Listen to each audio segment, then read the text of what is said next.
আচ্ছা, ঘরে থাকা মাত্র ২টি উপকরণ দিয়ে যদি এই মজার করাচি হালুয়াটা বানানো যায় তাহলে কেমন হবে?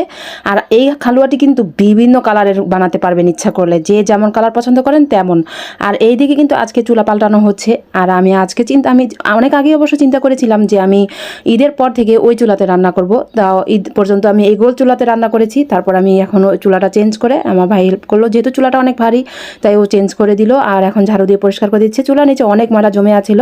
চুলা আসলে এত নাড়াচাড়া করা সম্ভব না যেহেতু ভারী জিনিস।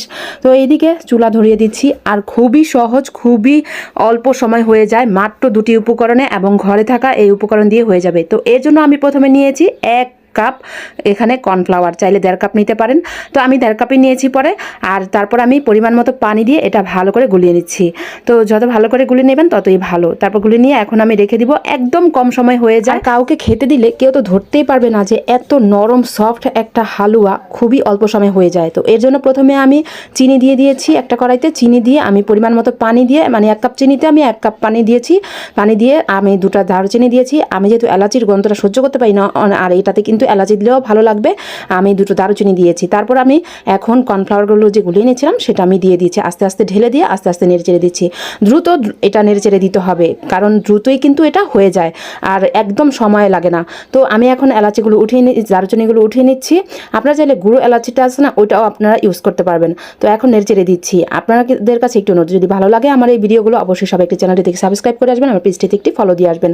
আর আজকে আমি এই চুলাতে আমি একটি মিষ্টি জাতীয় কিছু রান্না করলাম। তারপর আমি বাদাম কুচি দিয়ে দিয়েছি অনেকগুলো।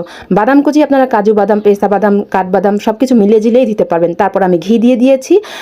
তারপর আমি একটু ফুড কালার দিয়েছি। চাইলে আপনারা লাল ফুড কালার বা অরেঞ্জ ফুড কালার বা সবুজ ফুড কালার, না ফুড কালার দিলেও কোনো সমস্যা নাই। তো আমি এখানে রেড কালারটা কিনেছিলাম, কেন জানি এখানে পিঙ্ক কালার ফুড কালারটা হয়ে গিয়েছে। জানি না লোকটা কি আমাকে ঠকাইলো নাকি, আমি কিছুই বুঝলাম না। তো এইদিকে এই তো দেখেন খুব তাড়াতাড়ি হয়ে গিয়েছে, একদম কড়াই থেকে উঠে গিয়েছে। কড়াই থেকে যখন উঠে যাবে এটা নেড়ে চেড়ে দিতে দিতে, তখন আমি কিন্তু এটা এখন ঢেলে দিব। একদম সহজ, মানে খুবই অল্প সময় হয়ে যায়, ঘরে থাকা উপকরণগুলো দিয়েই সব কিছু হয়ে যায়। তারপর আমি এখন এই যে আমার কাছে আসলে চারকোনা জাতীয় কিছুই ছিল না, তো আমি এই বক্সটা পেয়েছিলাম, এটাতেই আমি ঢেলে দিয়েছি। একটা কাগজে তেল মালিশ করে দিয়ে তারপর আমি এখানে সমান সমান করে দিয়েছি।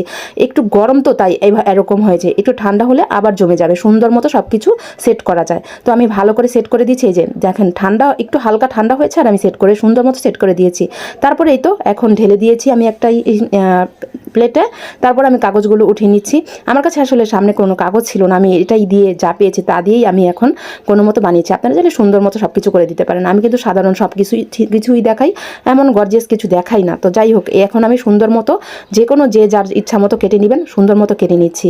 আজকের ভিডিওটি কেমন হয়েছে অবশ্যই সবাই কমেন্ট করে জানাবেন। এটা যে একটা মানে খাবার খেতে গেলে একটা ঘিয়ের ঘ্রাণ, বাদামের একটা কামড় লাগে ভিতরে, খেতে গেলে মানে এত ভালো লাগে আর এত সফট এটা।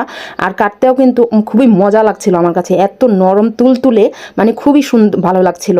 তো কেমন হয়েছে দেখেন, এই তো সুন্দর একটা সফট একটা করাচি হালুয়া হয়ে গিয়েছে।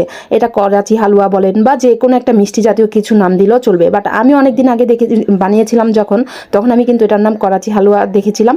তো একটা আপু থেকে অনেক ভালো লেগেছিল, সেই সময় আমি কিন্তু অরেঞ্জ কালার বানিয়েছিলাম, এখন আমি পিঙ্ক কালারটা বানিয়েছি। তো সবাই ভালো থাকবেন, আল্লাহ হাফেজ।